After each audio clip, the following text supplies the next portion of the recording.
room.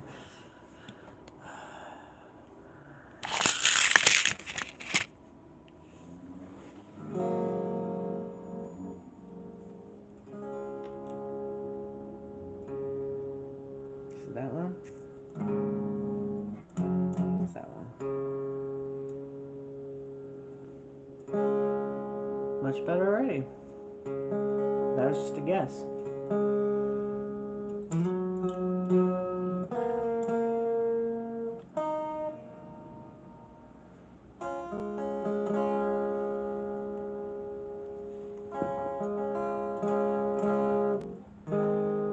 So my method of tuning is you tune to a D first. If you can get these two strings tuned, you have to be mindful of the A and the E. You know, they always say to start with the A. Sounds alright. See, I'm similar. I'm near. I'm close. This is a new guitar, so the strings were like wacky when I got them. And it was tuned to a whole full step down for a week. So that's why I'm having such dramatic problems keeping it in tune. I also popped the high E string. I was trying to learn the solo for Cherub Rock. If you know me, I do some leads. I love to solo, but I don't know what I'm doing. I'm just winging it, and I have fun. I have a 4.5 minute song called "I See You in the ICU," like you know, at a hospital. I see you in the ICU. Stupid, I know. And it's basically, I sang a little bit, like 2 or 3 lines at the beginning of the song, and then I guess while I was playing it, it's a live take. I forgot that it was supposed to be a song, and I just start playing the rest because it's a complicated riff I was singing over, and I'm proud of that. But then I forgot, it seems, and the next 3.5 minutes is just a solo. I literally have a 4.5 minute song that's pretty much like a solo, and I don't hit any wrong notes. It's amazing. So that's why I cropped it, saved it, uploaded it, shared it. I listened to it last night, and I was like, God damn, that was good. It was 2011. From 2011 to 2013, that was probably my peak playing years.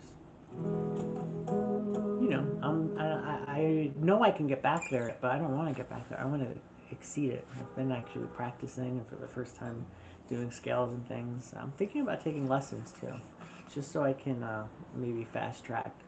I want to be able to watch someone play an impressive guitar solo on TV and just be able to do it, because I can't right now. Like I said, I Smashing Pumpkin solos, and that's been my favorite band for my whole life.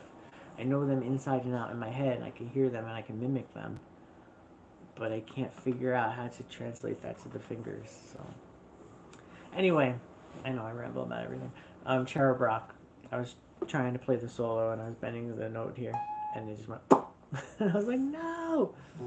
So of course, when that popped, it made now the G string was suddenly not staying in tune because it, you know, the pressure is disproportionate, not being pulled on the same 6 strings all the time. You know, there's a truss rod in the neck, and let me shut up and tune.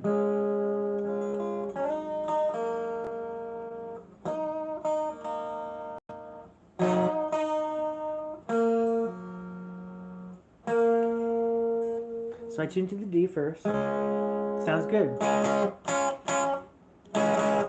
That doesn't sound good. What's that? It's still a G.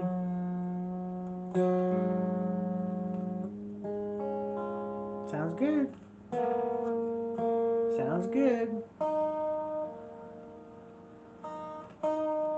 I think my E was a little sharp. See, it doesn't sound good to me, but sometimes it doesn't have to sound good because the way we have our tonality split up, it's not actually mathematically even. So it doesn't actually sound right. We'd actually have to tune a note into 12 intervals if we wanted it to be perfect. And that's kind of the old world, the old school way of tuning. But again, I'm rambling. Let me shut up.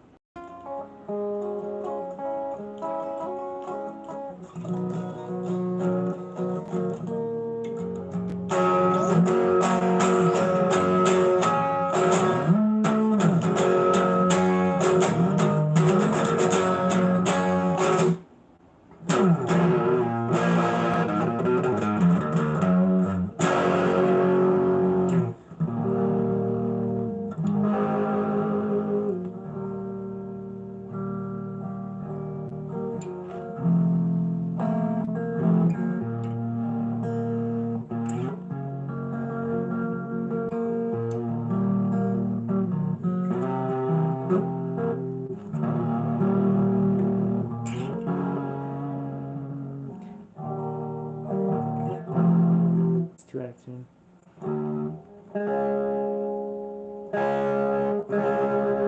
There you go.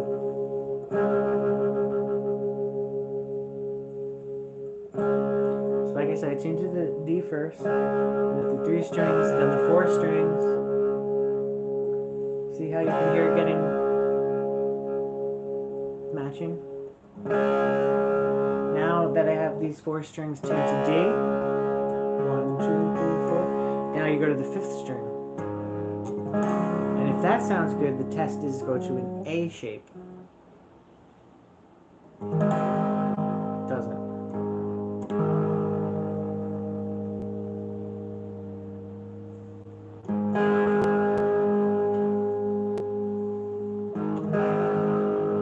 And then when that's good, you go to the E.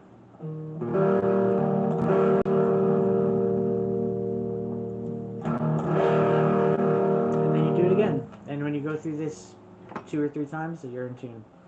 I don't know how I developed that, but that's how I tune.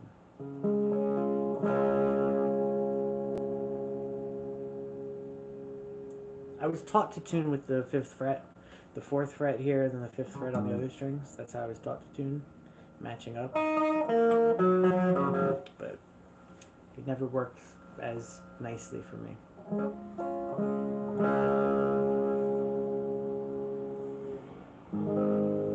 Also, I play chords, so it feels more natural too.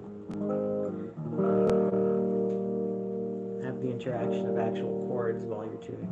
Oh yeah, and then G too. I forgot to mention that. You do D, an A, an E, and then to finally see if it sounds good is the G. And a G with both fingers on there. Some people, play the G just like that. With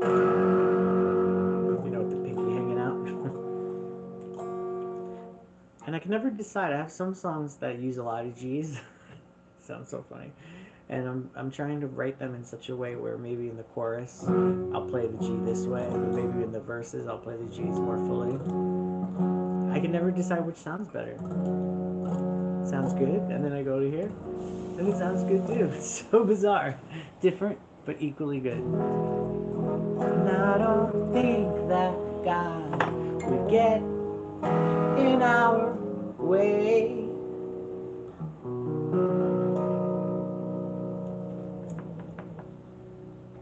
I know now I'm gonna not be in tune after playing with that.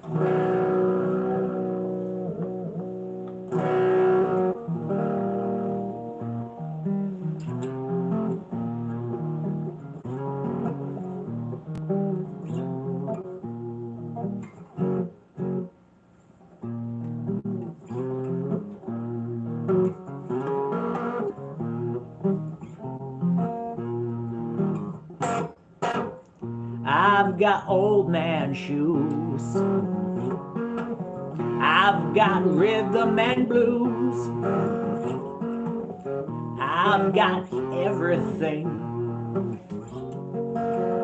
I need to be. A sad song. Let me go before I grow too old.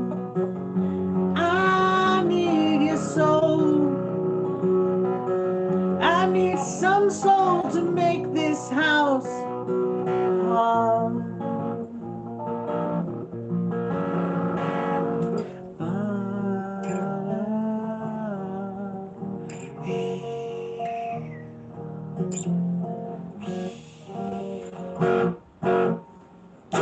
Oh, I seek you. Everything you do, when I'm down on you, when I'm feeling so blue, it's a loss of words. Everything you don't say is heard loud and clear. It's a world of hurt.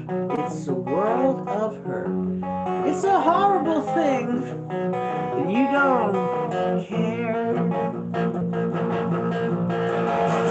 anymore. I miss you every day when you're not around.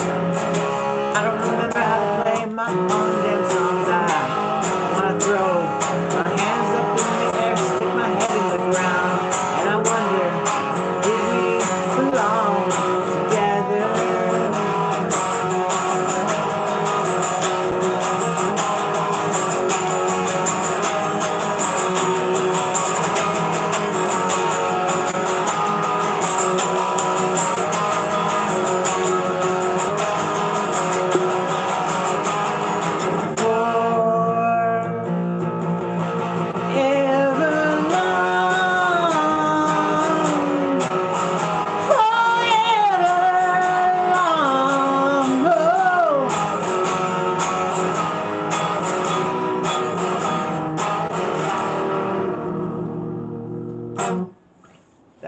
Communicator.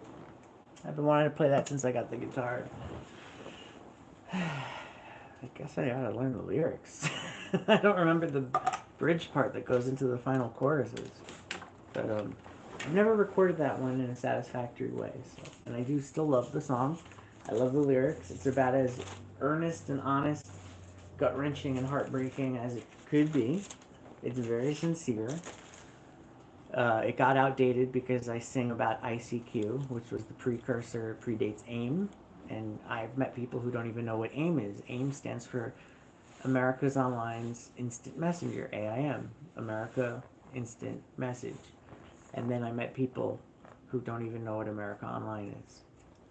That hurts. I mean, I miss Prodigy. Prodigy was my favorite. So, of course, there are many people who don't know what Prodigy was. But I'm talking even before that was ICQ. It's the first instant messaging service.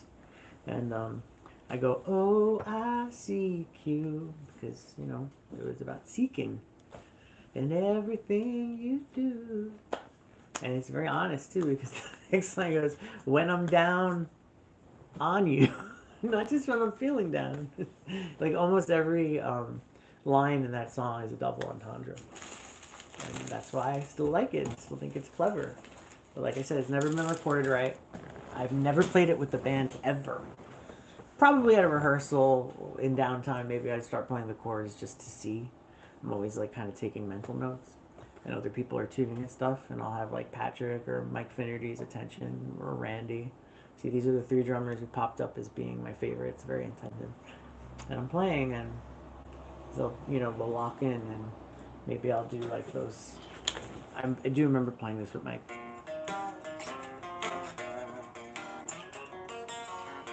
Just to see where he'd go with it. This is my favorite to this day. There's been no other drummer even close to his creativity. And if it wasn't for him, I would never do A Song for Hope. Because A Song for Hope, look how boring this is. It's an A minor. And I'm singing over this. And every now and then, it goes to the, you know, cymbal crash. And back to that.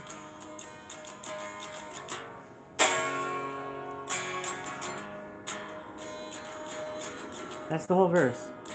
The reason it was gold is because Mike Finnerty did this marching, like what the military has when they have those. I called it a military marching drum beat. I don't know what the fuck you call it. It's that like kind of drum roll that. Wish I could drum. And I've never been able. I've tried to articulate this. I've played people recordings.